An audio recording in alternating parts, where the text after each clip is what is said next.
yari yabayemo byabayemo kushaka kuyinyiba ariko yanjye ririho na za rukuruzi.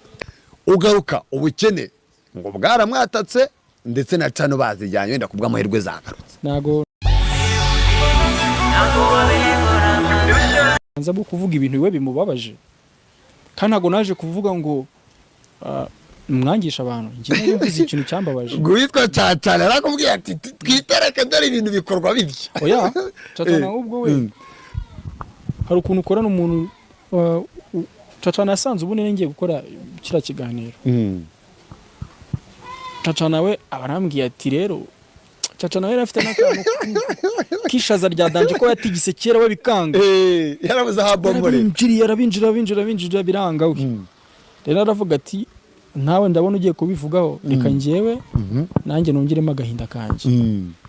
Hako ngiye mu byukuri numvaga nje navuze ibyanjye naho vuga ibyo yibyo cya yagize ikibazo yari yabayemo byabayemo kushaka kuyinyiba ariko yanjye ririho na za rukuruzi.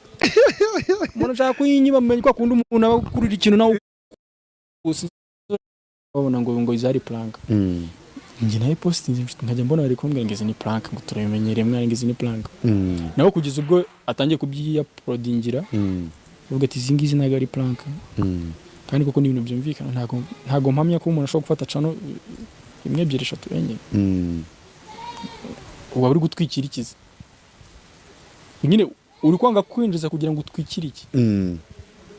Ndibonye kuri ndavuga ntago ngiye nyitinda ku bintu nyine ndabibona gutya komwe mu bifata ndinde kukuburanya uko bifata uko ngo usura yakene ninde utakena ubuse nguriya ngo cano nabo bazijyana ninde batazijyana ngo zajyanwe n'uyu zajya ibyo bifite babikurikira bazijyanye tabizi ngewe uzajyanye n'uyu birangize uko biri kose cano umuntu yayijyana niyawe bayijyana niyanjye bayijyana niya runaka wari wese cano bayijyana. Yego ubona ibintu bitarahindutse muri industry wasize Kiramani akoze ubukwe ugarutse ubukene bwaramwatatse cano bazijyanye wenda kubw'amahirwe ko zanagarutse zagarutse ntabwo bimenye ntabwo nabimenye cano za Kiramani zagarutse zose Sino bataramo ntago ibyo nari mbizi ubwo nayo makuru nyambwiwe nawe ntago narinya oya zagarutse kabisa ntabwo ni sawa cyane. Hanyuma ngo nasize ngo ubukene ngiki wasize akora ubukwe ibintu ari byiza nari nakubonye no mu gakote kabisa ibintu bimeze fresh ugaruka ubukene ngo bwaramwatatse ndetse na cano bazijyanye wenda kubw'amahirwe zagarutse. Nago Kiramani akennye mwana nose byagenze bite ni kagatwiko se. Oya ntago akennye nkuko mwe mu bitekerezo. Umuntu niba yinjizaga miliyoni 50 urugero akaba ari kwinjiza 30 yakennye mu maso ye ariko ugereranyije n'abandi bakene ntago yakennye. Sinicyo ndi kuvuga uri kucyumva ndi kubyumva kandi abaye yakennye byo gukena byo ngo yakennye ntago yakomeza gukora zino projet. Sinema nicyo kintu cyambere gitwara amafaranga umusaza byihorere umunsi kira yababwiye ngo sinzonye gushutinga uzamenye ko yakennye. Rero mu gihe kibyuka ukabona yagiye gukazi ari gukora